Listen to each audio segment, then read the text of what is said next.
완전히 열어놓으셔야 돼. 네. 네, 두 번째 시간으로 들어갑니다.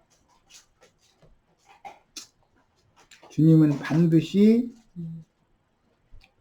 자기 세대의 구원을 얻고 이룬 후에 음부낙원을 주장하는 주 안에서 주님은 영원하시지만 인간들은 한 세대는 오고 한 세대는 가기 때문에 동일한 말씀을 믿고 그 말씀의 빛이 그 사람의 속사람, 심령과 마음에 감춰진 속사람을 얼만큼 빛의 아들로, 하나님의 아들로 밝은 사람이 되게 만들어 놨느냐의 여부를 가지고 자기 평생에 이룬 구원 그대로를 가지고 주님께 데려감을 받는 거예요.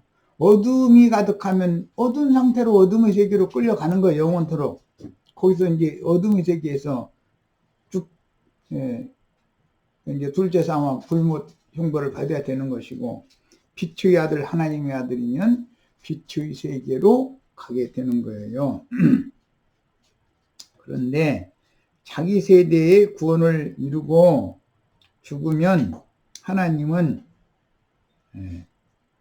율법과 선지자의 때 구약 시대가 있고 신약의 은혜의 때 교회 시대가 있고 천년이 차기까지 왕국이 실현되는 또 한 시대가 또 있고 이렇게 시대를 정해놓고 있기 때문에 하나님에게 그 시대는 긴 기간이고 인간에게 세대 한 세대는 짧기 때문에 한 세대 한 세대가 오고 가는데 자기 구원을 이룬 다음에 주의 품에 데려감을 받으면 기독교식으로 소위 천당이라는 데 좋은 데로 가는 것이 아니고 음부로 가는데, 죽음 세계, 음부라는 말은 구약 용어로는 스월이고 신약 용어로는 하데스예요. 그런데 이것은 사후 세계다 그 말이에요.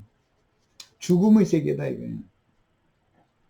사후 세계 음부가 불꽃 가운데 심히 고민하는 구역이 있고 아브라함의 품에서 위로를 받는 구역이 있어요.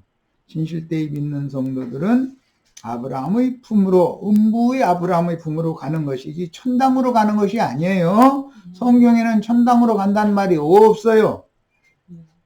없는 말, 지어낸 말을 믿으시면 안 돼요. 가서 오는 부활 때까지 일곱째 천사의 일곱째 나팔, 이 불을 때는 마지막 나팔 때고 부활의 때인데 그때까지 주 안에서 쉬고 있다가 오는 부활 때 주 안에서 자는 성도들이 일어나서 그리스도의 심판대에 서서 그가 이룬 구원을 검증을 받고 빛으로 충만한 자들만, 온전케 된 의인의 영들만을 데리고 하나님의 영광의 성인 아브라함의 후사들을 위하여 하늘에 준비해 놓으신 거룩한 성 새 예루살렘 영광의 도성으로 들어가는 거예요. 그런데 영광의 도성을 아브라함의 자손들을 위해서 하늘에 준비한 반면에 마귀와 그 사자들을 위하여 영원히 꺼지지 않는 불못도 준비를 해 놓으셨어요. 둘 중에 하나는 오늘 이 생에 살아 생전에 어디에 속해서 어떤 신앙생활을 함으로 빛의 사자들에 의해서 빛으로 충만한 자가 될 거냐, 어둠의 사자들에 의해서 그 마음이 어둠이 가득한 상태로 생애를 마칠 거냐의 결과에 따라서 결정되는 거예요. 이 점에 대해서는 아주 명심하시기를 바라요. 예수님이 그래서 세상을 구원하는 생명의 빛으로 세상에 오셨고 빛의 말씀을 사도들에게 맡겼고 증인들을 보내시는 얘기예요. 지금요. 매 세대의 일은 계속했어요. 그런데 어둠의 권세자인 마귀도 광명을 가장한 빛의 천사의 모습으로 세상에 많은 사탄의 사자들을 보내가지고 어둠의 세계로 많은 사람들을 잡아갔다 이거예요. 이런 것을 명확하게 아셔야 돼요.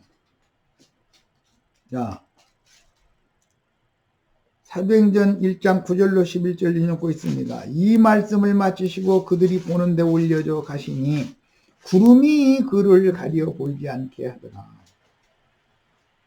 구속을 이루신 예수님이 소실절 율법을 이루어서 부활의 날 저녁에 제자들에게 오셔서 숨을 내쉬며 가라사대 성령을 받으라 하심으로 새 생명을 제자들이 얻게 되었고, 이것은 창세기에서 첫 아담, 흙사람 아담을 흙에서 빚은 다음에 코에 생기를 불어넣으셨을 때 하나님의 숨을 불어넣었지만 그 호흡은 영생하는 호흡이 아니고 아담은 930년 만에 죽었어요. 죽는, 끊어지는 숨이에요.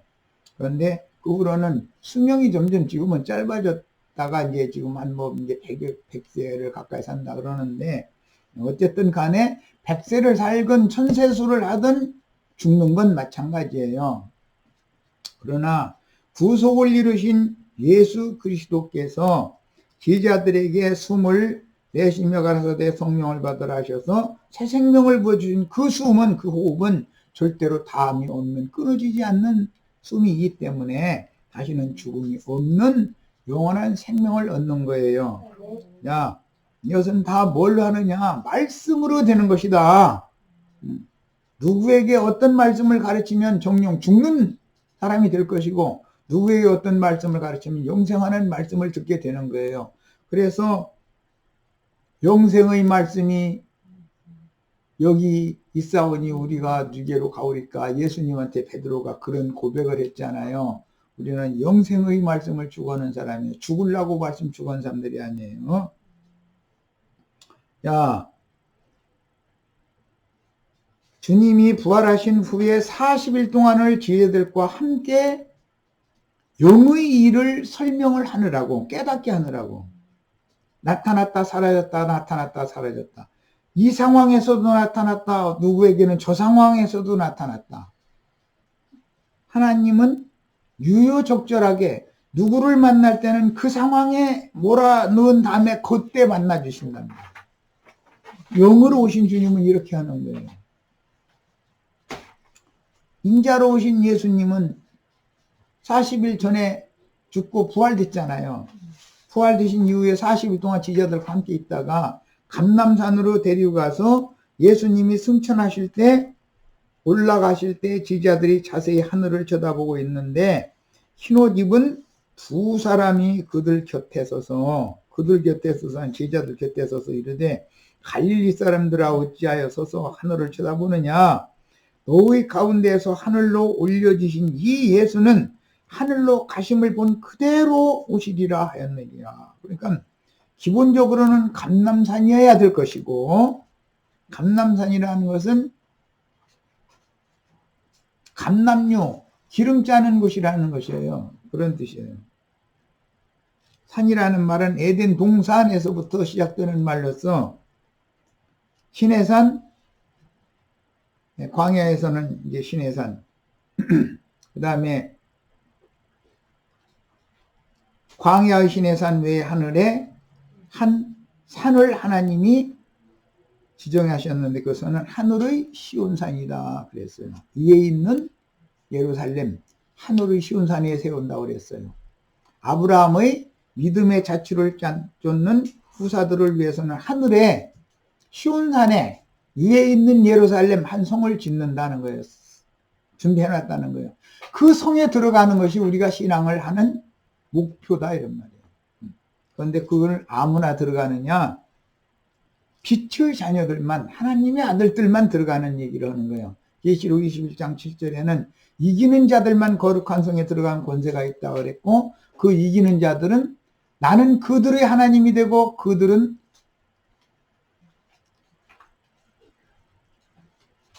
그들의 하나님, 하나님은 이기는 자들, 하나님의 아들들, 그들은 나의 아들이 되리라, 아들들이 되리라 그랬어요. 하나님의 아들들이면 유대인들은 죽이지요. 하나님의 아들이라는 것 때문에 죽이잖아요. 그런데 하나님은 하나님의 아들들의 하나님이 되겠다. 난 그들의 하나님이 되겠다. 그들만 거룩한 성 예루살렘에 들어가는 권세가 있다 그랬어요. 잘 명심해서 들으시기를 바라요. 다 이 시간에 생명의 빛이 말씀을 통해서 충만하게 임재하셔서 하늘 끝에서 땅쪽 끝까지 번개가 번뜩 하듯이 빛으로 오신다고 예언을 하셨는데 주님이 오늘 형제 자매님들의 심령에 임하시기를 바라요. 아멘. 이렇게 오는 거예요. 그런데 기독교인들은 주님이 몇 년도 몇 월 며칠 날 올 거라고 그러는데 그날은 그런 날이 있어요, 없어요? 기독교인들이 바라는 그런 날이 있어요? 없습니다. 2000년 동안 다 그 하나님 믿었는데 2000년 동안 주님 만나고 죽은 사람 하나나 있어요? 기독교인 중에? 잘 생각해 보시기를 바래요. 영감과 계시가 필요해요. 하늘로 가심을 본 그대로 오신다. 여기에서 히브리어는 간다라는 용어가 온다라는 용어와도 같은 개념이에요. 문맥에 따라서 가다라고도 하지만 오다라고도 번역이 되는 거예요. 참 이 히브리어는 굉장히 어려워요. 그래서 주님이 가시는 것은 곧 오시는 거예요. 어디로 올 거냐가 문제예요. 이게. 창공 하늘만 쳐다보고 있는 주님의 제자들에게 흰옷 입은 두 천사가 가르쳐준 얘기가 있죠. 어찌하여 하늘을 쳐다보느냐. 너희 가운데서 하늘로 올려주신 이 예수는 하늘로 가심을 본 그대로 오시리라. 열흘 후에 오셨는데 오순절이라고 그래요. 무슨 모습으로 오셨느냐. 120명의 각자의 머리 위에 불의 혀 같은 것이 있다 그랬어요. 그 불의 혀라고 표현을 한 것이 불꽃이란 말이에요. 불꽃. 그 불꽃이라는 용어는 원래 오바댜서에서 인용하는 말로서 오바댜서에 의하면 그날에 야곱 족속은 불이 될 것이요 요셉 족속은 불꽃이 되리라 그랬어요. 오늘 우리 형제 자매님들은 불꽃 천사들이 되는 거예요. 원래 하나님은 천사들을 바람으로 혹은 불꽃으로 부르신다 이렇게 했어요. 히브리서 1장 7절에 나오는 말이에요. 자, 다 찾자 보면 시간이 걸리니까 내가 그냥 하는 거예요. 우리 형제 자매님들은 하나님이 부르시는 불꽃 천사들이 다 되시기를 바래요.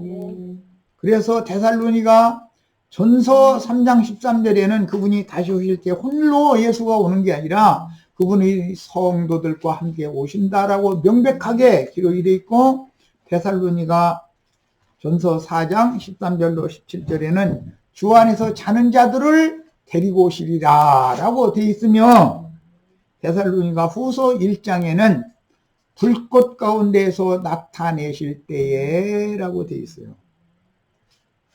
우리 형제 자매님들을 타고 주님이 오는 세상에 무지한 인간들 완악한 유대인의 해에 임하셔서 그들이 통곡을 하면서 가슴을 치게 만들게 되는 일에 주님의 사자들로 다 쓰임을 받으시기를 바라요. 계시록 1장 7절에는 자 읽고 오겠습니다. 계시록 1장 7절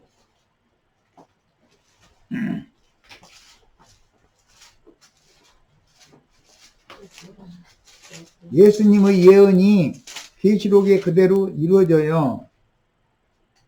볼지어다 그가 구름을 타고 오시리라 그랬어요. 구름을 지금 설명했어요. 구름은 온전케 된 의인의 영들이에요. 아브라함의 믿음의 후사들이에요. 그들을 위해서 하늘의 한 성을 예비해 놓으셨어요. 반면에 마귀와 그 사자들을 위해서는 꺼지지 않는 불을 예비해 놓으셨어요. 타고 오시리라. 각 사람의 눈이 그를 보겠고 그를 찌른 자들도 볼 것이며 땅에 있는 모든 족속이 그로 말미암아 애곡하리니 그러하리라. 아멘. 그랬어요.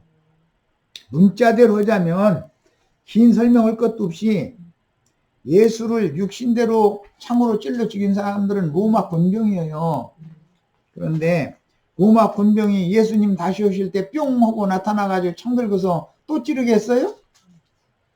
지금 그 얘기가 아니잖아요. 예수를 죽인 로마 군병들이 하던 짓을 오늘날은 누가 할 거냐를 생각을 해보셔야 돼요. 누구에게 할 거냐. 구름 같은 증인들이 수가 차야 메시아의 왕국이 실현되는 거예요. 그들을 타고 오신다는 거예요. 그들을 타고, 네, 그게 신약에 말하는 뇌생물 중의 으뜸인 스랍 천사들이다. 24장로들이고 24장로들이 주 앞에서 계시록 4장에 보면 거룩하다 거룩하다 거룩하다 삼창한다고 그래요. 그런데 이사야 6장에 보면 스랍 천사들이 찬양을 거룩하다 거룩하다 거룩하다 삼창하지요. 계시록 4장에 나온 똑같잖아요. 계시록 4장은 뇌생물이고 이사야 6장은 스랍 천사들이라고 돼 있어요. 그런데 뇌생물이라는 건 창세기 1장에서 모든 생물이라고 표현을 했어요. 하나님이 당신 자신의 형상과 모양으로 사람을 만들되 남자와 여자로 만드시고 그들로 하여금 모든 생물을 다스리게 하자라고 하셨어요. 그 말씀이 계시록에 가서 실현될 때 온전케 된 의인의 영들, 누가복음 20장 용어로는 그날에는 시집가고 장가가는 일이 없고 하나님의 아들이요 부활의 아들들인데 이들은 천사와 동등이요 그랬어요. 오늘 우리 형제 자매님들이 사람 천사가 되는다라는 말이 무슨 뜻인지를 아셔야 되겠어요. 짐승인간이 되는 말이 무슨 뜻인지를 알아야 되고 사람의 청량 천사의 청량이라 라는 계시록 말씀이 무슨 뜻인지를 아셔야 되겠어요. 사람인데 천사가 된 사람이 있고 허우대는 멀쩡해 사람인데 짐승인 인간들이 있다 이거예요.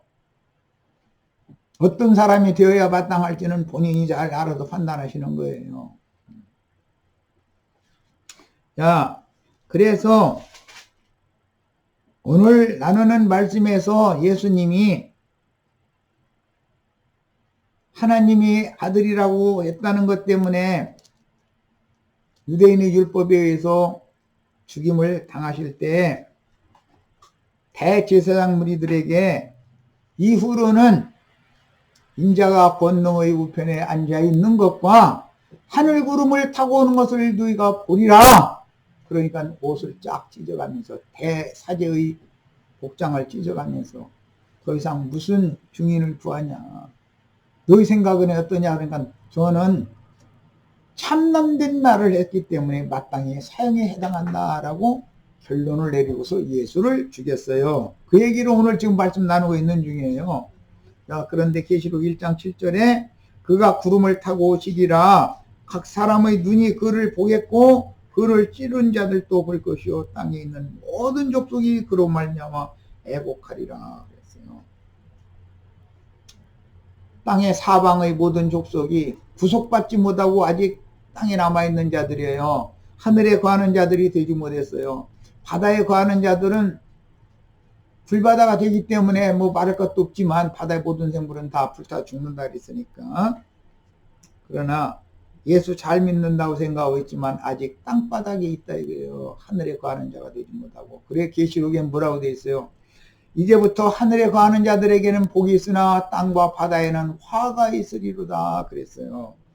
우리가 육을 입고 이 땅에 때가 지나도록 살아남아 있어 가지고 화를 당하는 일이 없기를 바라요. 데려가심을 다 받으셔야 되겠어요. 버려두심을 받지 말아야 되겠어요. 자, 그런데 하늘이라는 용어를 지금 이제 살펴보아야 될 필요가 생겨서 그래요. 사도행전 1장 10절에 올라가실 때 지지자들이 자세히 하늘을 쳐다보고 있는데 하늘이 나왔어요. 태초에 하나님이 천지를 창조하시니라 할 때 그 하샤마임이라고 하는 히브리어의 샤마임이 헬라어의 대응어로는 우라노스예요. 항상 헬라어 끝에 s가 붙으면 영어 끝에 s가 붙이면 복수지요. 네. 샤마임이라는 말은 쌍수라는 용어로서 히브리어의 쌍수 하늘 샤마임에 대한 헬라어 태음어는 우라노스다. 여기 오늘 하늘을 쳐다보느냐, 하늘을 쳐다보느냐, 하늘로 올려주신 예수는 하늘로 가심을 본 그대로 하늘이 4번이나 반복되어 나왔는데, 이 우라노스라는 용어는 히브리어로는 태초에 하나님이 천지를 할 때 그 하늘들, 하샤마임, 그 하늘들이단 말이에요.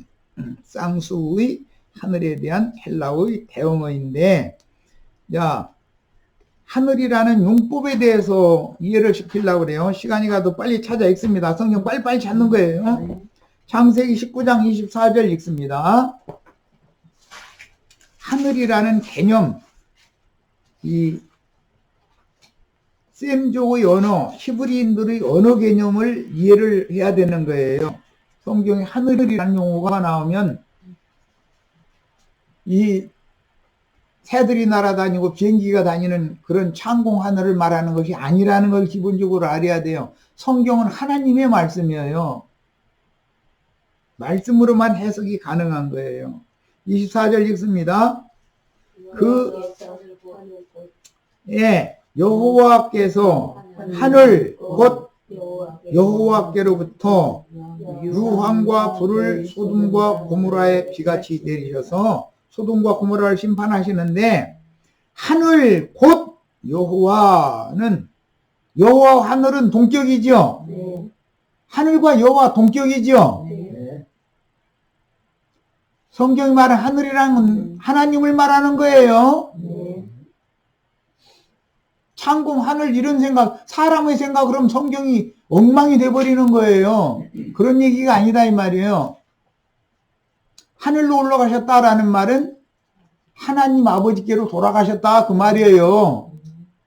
인자로 오셨던 예수가 하늘로 올라가셨다, 감람산에서 올라가셨다 이 말은 아버지 하나님께로 가셨다 이 말이에요. 하나님의 영광으로 하셨다 그 말이지, 창공 하늘 어디로 이렇게 올라가고 내려가고 그런 얘기를 하는 게 아니단 말이에요. 하늘에 계신 아버지께로부터 보내심을 받아 세상에 오신 하나님이, 예수님이 인자가 다시 세상을 떠나서 아버지께로 돌아가려 하노라 이렇게 여러 번 말씀하셨죠. 지금 감람산에서 승천한다는 건 예언이 이루어지는 거죠. 하늘의 하나님께로부터 세상이 왔다가 세상을 떠나서 다시 아버지 하나님 아버지께로 돌아가는 얘기를 말하는 거예요. 하늘과 하나님은 동격이에요.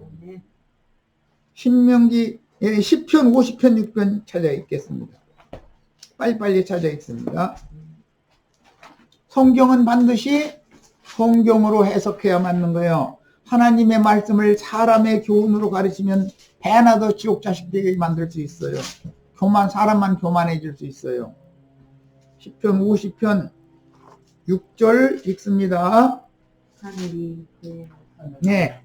하늘이 그의 공의를 선포하리니 하나님 그는 재판장이시니로다. 하늘과 하나님은 동격이지요. 10편 50편 6절 하늘이 그의라는 건 인격이잖아요. 하나님의 공의를, 하늘의 공의를 선포하시는 것이 뭐냐, 하나님이 재판하시는 거다라는 거예요. 재판장이 최후에 선고하는 것이 하늘의 선포지요. 맞아요? 네. 시편 89편 5절 읽습니다. 우리가 지금까지 성경을 너무 하나님의 말씀을 사람의 교훈으로, 사람의 생각으로 조직신학 교리로 세뇌당한 사람들한테 가르침 받다 보니까 성경에 대해서 너무 무지했던 거예요. 성경의 말씀으로 우주를 창조했고, 성경 말씀으로 우주 만물을 붙들고 계시며, 성경 말씀으로 우주 만물을 다스리는 거예요. 이거에 대해서 꼭 이해가 있기를 바라요. 하나님은 말씀이셔요. 89편 5절입니다. 여호와여 주의 귀한 일을 하늘이 찬양할 것이요 주의 성실도 거룩한 자들의 모임 가운데에서 찬양하리다. 하늘이 찬양을 해요. 비행기가 떠다니는 장공 하늘이 찬양합니까? 그건 말도 안 되는 소리죠. 여기서 하늘이 찬양한다라는 말은 하나님과 성도들이 함께 찬양할 것을 이제 염두에 두고 하는 말인데, 시편 97편 6절을 더 보겠습니다.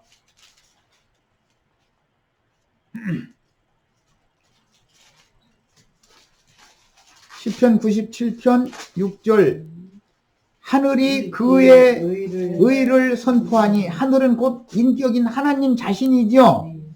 하나님만이 의로운 분이지 않아요.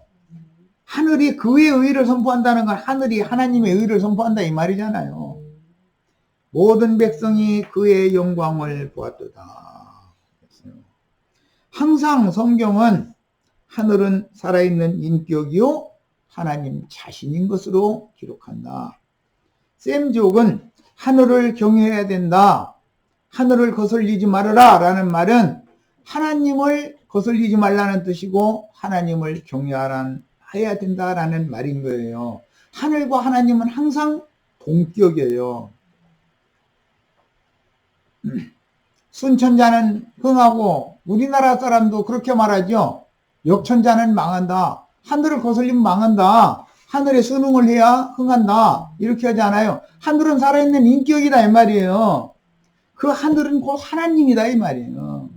하늘에게 순응해라 이 말은 하나님께 순종해라 이 말이란 말이에요. 시편 32편이나 신명기 32장 1절이나 이사야 1장 2절에 보면 하늘이여 들으라, 땅이여 들으라. 하늘과 땅이 하나님의 말씀을 들어요. 그죠?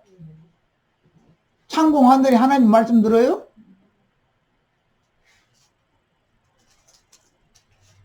이사야 66장 1절 보겠습니다. 이사야 66장 1절 읽고 말씀 나눕니다. 여호와께서 이와 같이 말씀하시되 하늘은 여호와의 보좌, 하늘은 나의 보좌요 땅은 나의 발등상이니. 그래요. 하늘이 하나님의 보좌래요. 그런데 하늘은 인격이잖아요. 하나님 자신이고 하나님과 동격인. 야, 그러면 여기 성경이 다 구약 성경이 말하는 하늘, 히브리서 이제 8장에는 참 하늘이라는 용어가 나오는데, 모든 하늘 위에 오르셨다, 하늘의 하늘들이라도 감당치 못한다, 이런 많은 용어들이 나와요. 그런데 성경이 말하는 참 하늘, 그 하늘이란 예수님의 영을 말하는 것이다 이게요. 인자 예수의 영에 아버지 하나님이 임재해 계셨다 그런 말이에요. 그래서 내가 너에게 이르는 내 말은 내 말이 아니고 내 안에 살아계신 아버지의 말씀이니라 그랬던 거예요. 하늘은 하나님의 보좌라고 그랬잖아요. 인자 예수의 영은 하나님의 임재해 계시는 보좌다 그 말이에요. 그게 참 하늘인 거예요. 예수의 영은 참 하늘이에요. 그래서 그 참 하늘인 예수의 영과 나의 영이 연합이 되어지면 내가 하늘에 앉혀진 자가 되는 거예요. 승천이라는 개념을 설명하느라고 그래요. 에베소서 보겠습니다. 어떻게 하늘에 거하는 자가 되는가를 보는 거예요. 하늘에 거하는 자들은 복이 있지만 그날에 땅과 바다에 화가 있다고 그랬잖아요. 그럼 하늘에 거하는 자가 돼야 되잖아요. 복 받은 사람 돼야죠. 그 복은 아브라함의 믿음의 복을 받는 걸 말하는 거예요. 전부 영적 복을 받는 거예요. 세상에서 부자 되는 뭐 그런 얘기는, 그런 시시한 얘기하는 게 아니에요. 성경이라는 건. 자, 5절 6절 봅니다. 허물로 죽은 우리를 그리스도와 함께, 에베소서 2장 5절 6절. 자, 큰 소리 읽습니다. 허물로 죽은 우리를 그리스도와 함께 살리셨고 너희는 이로 구원을 받은 것이다. 또 함께 일으키사 그리스도 예수 안에서 함께 하늘에 앉히시니. 오늘 우리 형제 자매님들 하늘에 앉히신 축복이 있기를 바라요. 이 말은 무슨 뜻이에요? 예수 영 안에 나의 영이 앉아 있어야 된다. 하나가 돼 있어야 된다. 이 말이에요.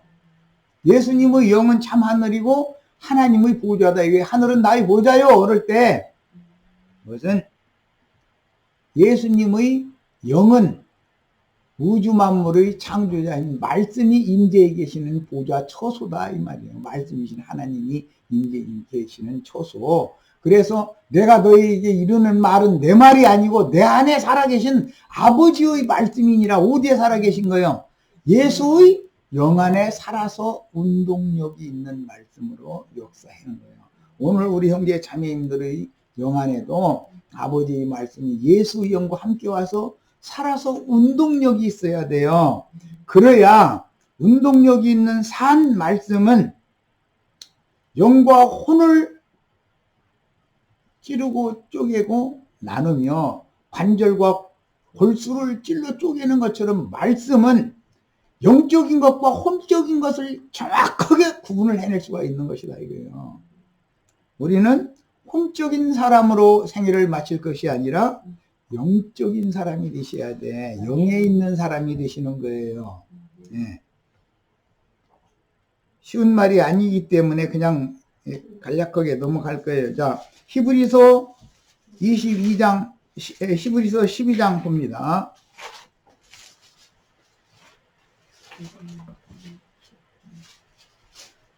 히브리서 12장 22절로 23절 읽겠습니다. 그러나 너희가 이룬 곳은 시온산과 살아계신 하나님의 도성인 하늘의 예루살렘과 땅에 팔레스타인 땅에 있는 예루살렘이 이루는 것을 말하는 것이 아니라 지금 우리는 아브라함의 믿음의 후사들은 어디에 이르렀어요? 하늘의 예루살렘에 이르렀죠. 아브라함의 자손들을 위해서는 하늘에 한 성을 준비해 놓으셨죠. 그 성은 하늘의 예루살렘이죠. 계시록 21장에서 하늘의 예루살렘에 들어간 자들, 그들은 내 아들이 될 것이고 나는 그들의 하나님이 될 것이다. 아까 이미 소개해드렸어요. 하늘에 거하는 자들은 복이 있지만 땅과 바다에는 화가 있을 것이라고 그랬어요. 성경 말씀은 하나님의 말씀이기 때문에 한 말씀도 땅에 떨어지는 법이 없어요. 반드시 역사상에 이루어지는 거예요. 성경이 반드시 이루어지는 걸 믿으셔야 돼요. 네. 그걸 안 믿는 사람은 불신자죠. 성경을 몰라서 맹탕으로 예배당 성당 열심히 다닌다고 해서 구원받는 게 아니에요. 진리를 바로 가르침 받는 게 이렇게 중요한 거예요. 자,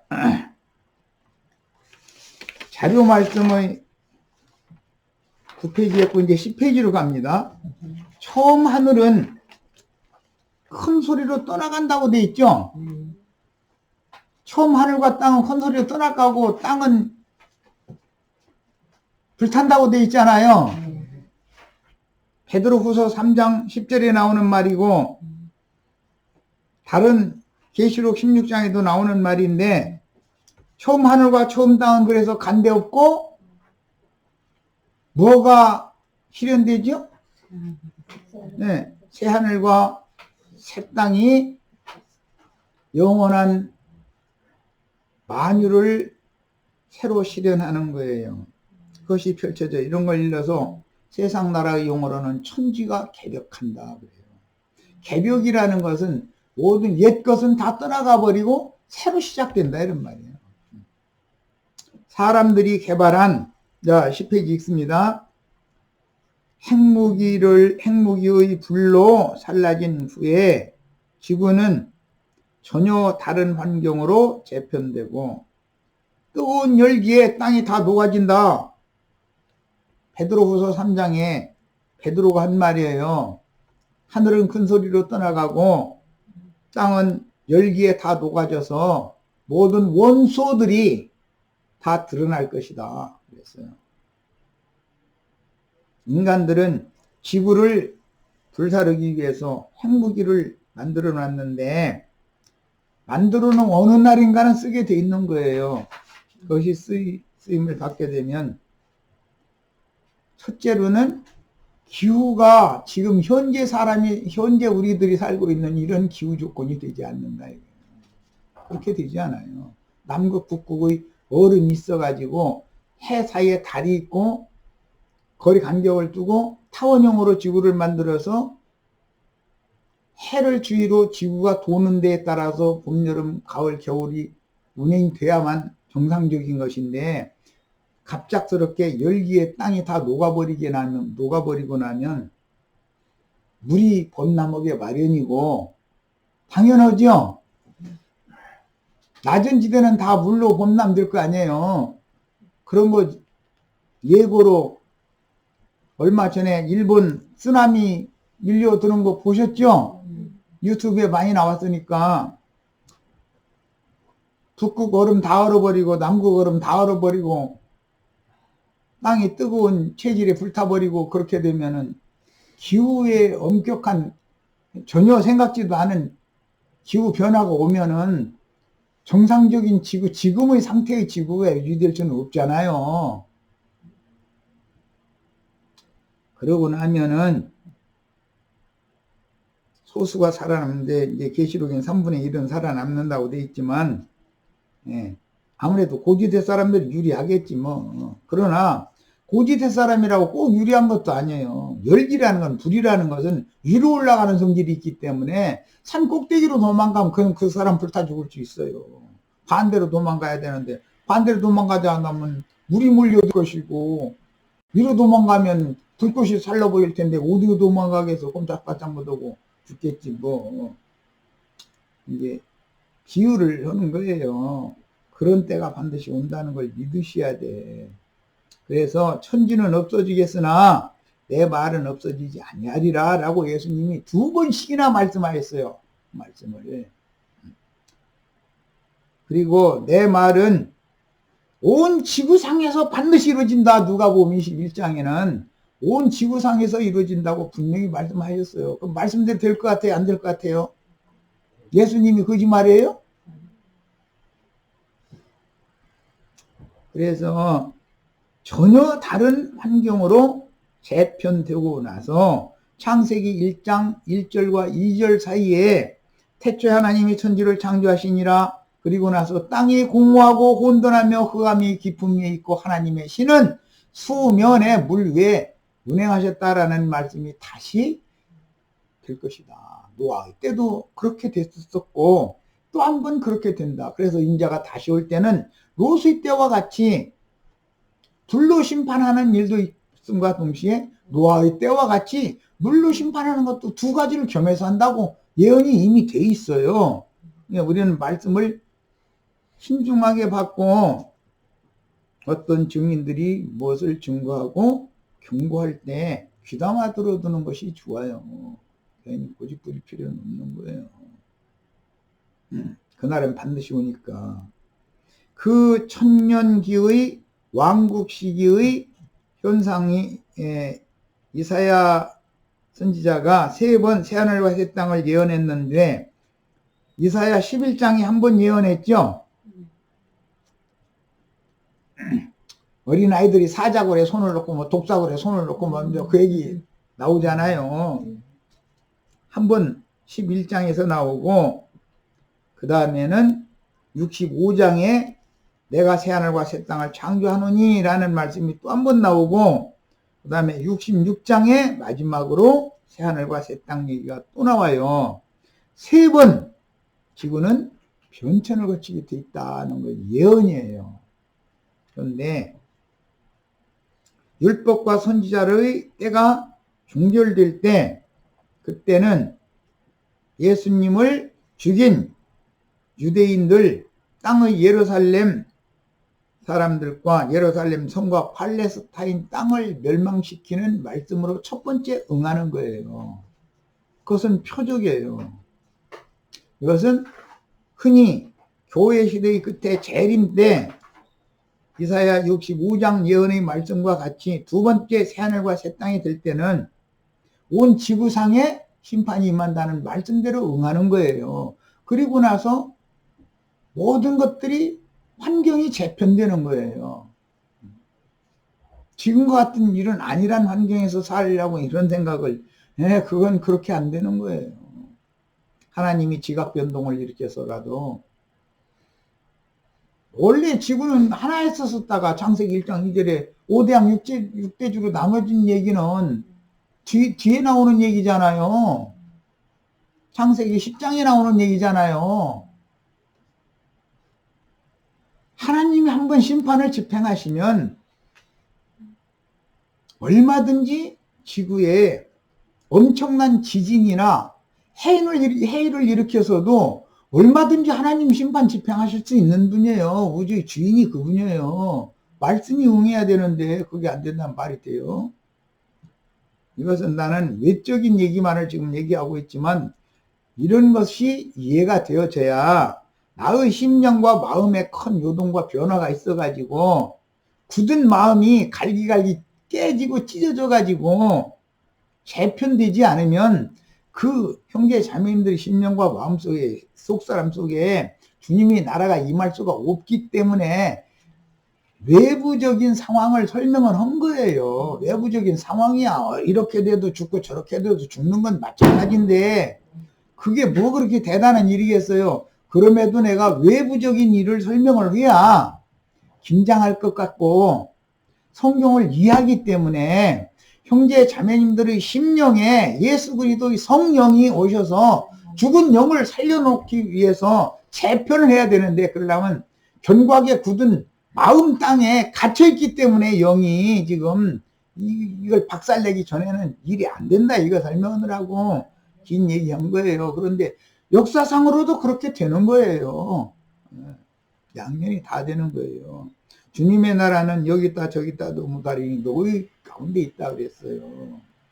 주님이 그분의 왕국을 가지고 오늘 형제 자매님들의 심령으로 임하시기 위해서 하늘문을 여시고 굳게 닫혀있는 육의 마음을 갈기갈기 찢어버리고 빛으로 임하셔서 좌정하시기를 바랍니다. 더 이상 설명이 어려워요. 자, 사도행전 2장 1절로 4절 오순절 날이 이미 이름에 그들이 다 같이 한 곳에 모였더니 호련히 하늘로부터라는 말은 항상 하나님께로부터예요. 급하고 강한 바람 소리가 있어 이 바람은 천사들의 움직임을 말하는 거예요. 말이라고도 비유를 했어요. 그것은 큰 힘이다 이거예요. 그때 당시 이 성경을 쓸 때 당시는 마력이다 그래가지고 한 마리의 말이 끌 수 있는 힘 그걸로 힘이라는 것을 비유를 한 거예요. 그런데 천천만만의 불말들이 다니니까 그 힘이 어마어마하다 이 말이죠. 근데 이거는 비유로서 천사들이 어마어마한 힘으로 우주를 움직인다 이게 하나님의 명령에 따라서 제일 움직이기 어려운 것이 하나님은 지구도 굴릴 수 있어요. 해를 주위로 돌게 만들어요. 모든 별들을 다 굴릴 수 있어요. 그런데 인간의 마음을 움직이는 것이 그렇게 쉽지가 않아요. 인간의 마음이 얼마나 굳고 단단한지 이것을 하나님을 바라보도록 인간의 마음을 굴리는 것은 쉽지가 않아요. 잘 생각을 하시길 바라요. 오늘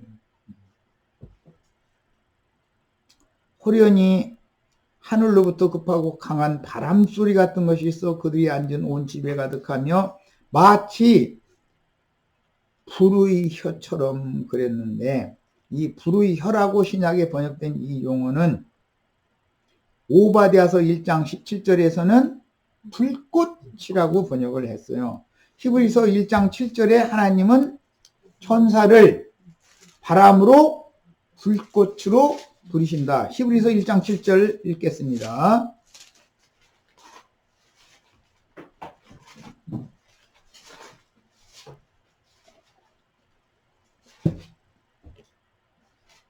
하나님의 모든 천사들은 그에게 경배할지어다. 말씀하시며 또 천사들에 관하여는 그는 하나님은 하나님의 그의 천사들을 바람으로 쓰신다 이거예요. 바람으로. 하늘의 네 바람이 불었다. 뭐 땅의 사방 바람을 붙잡아 놨다. 등등. 그런데 네 말이 뛰어나가는 것으로 이렇게 바람 부는 것을 비유를 했을 때 천사들의 어마어마한 힘을 위력을 가지고 나갔다 이런 말이에요. 그의 사역자들을 불꽃으로 삼으시느니라 그랬어요. 그러니까 오바댜서 1장 17절 아주 읽고 오겠습니다. 우리는 성경을 정확하게 알아야 되고 성경으로 성경을 해석하는 법을 배워야 돼요. 1장 17절 오직 시온산에서 피할 자가 있으리니 그 산이 거룩할 것이요 야곱 족속은 자기 기업을 드릴 것이며 야곱 족속은 불이 될 것이며 요셉 족속은 불꽃이 될 것이다 그랬어요. 야곱 족속은 혈통적인 이스라엘 12지파 중에 남유다 사람들이 주로 주가 되고 요셉 족속은 에브라임과 므낫세가 요셉 족속이 됐기 때문에 북열 지파의 요약으로 말할 때는 요셉 족속이다 그러는데 비유예요. 이방 나라 가운데에서 구원 얻어서 온전케 된 의인의 영들은 불꽃 천사들이 되는 것을 의미하는 거예요. 그날에는 저희들은 천사와 동등이요 부활의 아들이요 하나님의 아들이 된다. 사람으로 거쳐서 천사가 되는 거예요. 그러면 이 사람이 온전케 된 의인의 영들이라는 거예요. 이들을 대동해서 오는 세상에 오신다는 얘기를 하신 거예요. 그러니까 주님이 오실 때 형제 자매님들이 꼭 주님을 모시고 와야 되겠어요. 불꽃 천사로. 데살로니가 후서 1장에 오늘 성경 인용이 좀 많아졌는데 읽어보겠습니다. 주님이 어떻게 오신다고 되어 있는가 보는 거예요. 데살로니가 후서 불꽃 중에 나타나실 때, 자, 7절부터 봅니다. 환난을 받는 너희에게는 우리와 함께 안식으로 갚으시는 것이 하나님의 공의시니 주 예수께서 자기의 능력의 천사들과 함께, 능력의 천사들, 그 말로 비유하고 바람으로 비유한다 말씀드렸어요. 스가랴서에는 네 말로 상징이 됐어요. 계시록에서 네 말이 나와요. 불꽃 가운데에서 나타내실 때에 이랬어요. 이 불꽃은 요셉 족속이었죠. 사람이었는데 천사와 동등이 된 자들이란 말이에요. 계시록 4장에는 스랍 천사들이다. 이사야 6장에서 선지자가 봤던 스랍 천사가 하나님과 함께 그리스도와 함께 오는 세상에 오를 때 스랍들을 타고 날아오신다는 거예요. 비유요. 성경 용어를 정확하게 아는 지혜가 필요해요. 이제 그룹 천사들은 에덴 생명나무로 들어가는 문을 막는 역할을 했지만 스랍 천사들은 와서 생명이신 그리스도께로 문을 열어주고 안내하는 역할을 하기 때문에 이게 차이예요. 구약 성경에는 그룹 천사 얘기가 나오잖아요. 에스겔서 1장이나 10장에도 나오죠. 근데 스랍 천사들은 하늘문을 여는 역할을 했고, 아까 베드로는 천국 열쇠를 받았고, 율법사와 바리새인 서기관들은 지식의 열쇠를 받아가지고 와서 자기도 천국에 들어가지 않고 천국에 들어가고자 하는 자들이 문을 막는 역할을 한다 그랬어요. 설명을 이미 해나왔어요. 잘 성경이 말하는 의미를 이해를 하시기를 바라요. 그래서 어떠한 영의 보냄을 받은 하나님은 모든 인간들에게 천사를 보내서 수종을 들게 하셔요.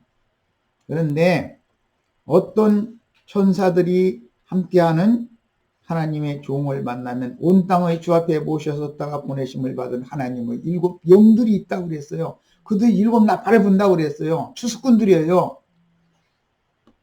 어떤 종을 만나면 천국문이 열리고 생명나무 앞에 나아가는 길을 찾게 되지만 어떤 종들을 만나면 생명나무로 들어갈 수가 없게 되는 거예요. 이런 이치를 잘 생각해가면서 성경을 죽으셔야 돼. 예수님이 잡혀서 사형 선고를 받던 그날 유대교 대제사장 무리와 나눈 질문과 답변 내용이 얼마나 중요한 말씀들을 지금 나누고 있는지를 우리는 너무 모르고 읽어왔어요. 그런데 그렇게 간단하게 읽은 문제가 아니기 때문에 오늘 이런 말씀을 나누게 되는 거예요. 잘 생각하시기를 바라요. 그래서 오늘 우리 형제 자매님들은 지혜와 계시의 영이 임해서 하나님 나라의 일이라는 것은 계시받는 자 외에는 알 수가 없다고 돼 있어요. 성경에 계시를 받는 자 외에는 모르는 거예요. 우리 형제 자매님들에게도 동일한 계시가 임해서 오늘 나눈 말씀을 통해서 하나님의 생명이 빛이 되어져서 오실 때 하늘 끝에서 저 끝까지 번듯하는 것처럼 꼭 임하시는 축복이 다 있기를 바라요. 아멘. 나도 한 형제 그냥 어떤 얘기를 할 때 괜한 말을 하러 다니는 사람이 아니에요. 나는 이 일을 위해서 목숨 건 사람이에요.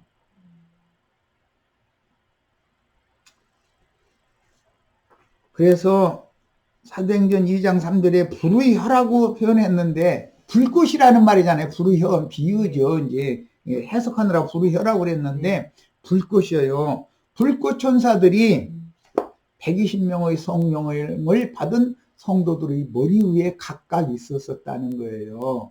오늘 이 말씀을 받은 우리 형제 자매님들은 교회 시대를 종결하고 그 천년의 새 시대가 올 때 주와 함께 영광 중에 오는 세상에 내려와서 어린 양의 오른편 양들의 장막을 치는 일에 다 함께 참여하시는 축복을 받으시기를 바라요. 꼭 그렇게 되셔야 되겠어요. 이 문제는 뭐 보통 문제가 아니에요. 그때 인마진 이스라엘 12지파 14만 4천의 각 사람의 머리 위에 불꽃 천사들로 다 내려와서 그들 위에 함께 하나님의 집을 세우는 일을 그들을 도와야 돼요. 계시를 해줘야 돼요. 그들이 머리 위에 있다는 건 뭐 머리를 트이게 만든다, 깨닫게 만든다 이 말이잖아요. 오늘 이런 축복이 즉 지혜와 계시의 영이 충만하게 임하시기를 바라요. 오늘 모임에 오신 분들 정말 너무너무 잘 오셨어요. 좀 어려운 얘기들이지만 너무 잘 오셨어요. 인자에서는 그 영이 되어 수많은 전사들과 온전케 된 의인의 영들을 대동하고 120명 정도의 믿는 이들로 세우신 성전의 시련인 교회로 오실 때 급하고 강한 바람소리와 함께 오실 것이며 불꽃 천사들 스랍 계시록에는 네 생물이라고 그랬어요. 창세기에서는 모든 생물이라고 그랬어요. 네 생물을 예수의 피로 구속을 하시면 모든 생물들 중에서 예수의 피로 구속받으면 네 생물이 되는 거예요. 로마서 8장 가서 찾아서 읽고 마치도록 하겠습니다. 시간이 많이 지나버렸네 생각보다. 그런데 뭐 어쩔 수가 없네요. 여기까지는 해야 되기 때문에.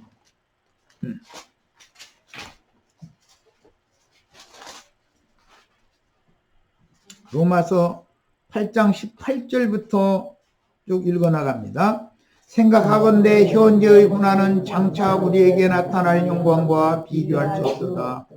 피조물이 여기 피조물이라는 건 창세기 1장의 모든 생물이에요. 고대하는 바는 하나님의 아들들이 나타나는 것이다. 그런데 하나님의 아들이라고 하면 죽이지요.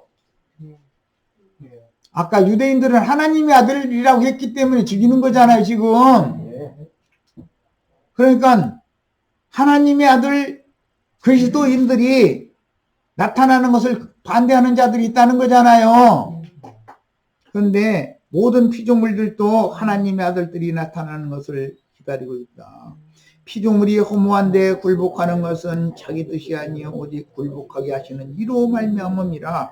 그 바라는 것은 피조물도 썩어짐의 종로로 단 데서 해방되어 하나님의 자녀들의 영광의 자유에 이르는 것이다. 피조물이 다 이제까지 함께 단식하며, 여기 모든 피조물들은 창세기에서는 모든 생물이었고 이사야 6장에서는 스랍천사들이 되었고 계시록 4장에서는 네 생물 중에 24장로들이 됐어요. 탄식하며 함께 고난을 겪고 있는 것을 우리가 아느니라 그랬어요. 계시록 21장 1절로부터 7절 사이에 보면, 6절 사이에 보면 하나님의 아들 거룩한 성 새 예루살렘을 유업으로 상속받은 하나님의 아들들, 나는 그들의 하나님이 되고 그들은 내 아들이 되리라 그랬어요. 자, 계시록 21장 7절 읽고 마칩니다. 계시록 21장 7절, 하나님의 아들, 지금 말씀 나누는 거예요. 하나님의 아들이라고 하면 죽이는 자들이 있어요. 그런데 우리는 하나님의 아들이 되어야 된다 이 말이에요.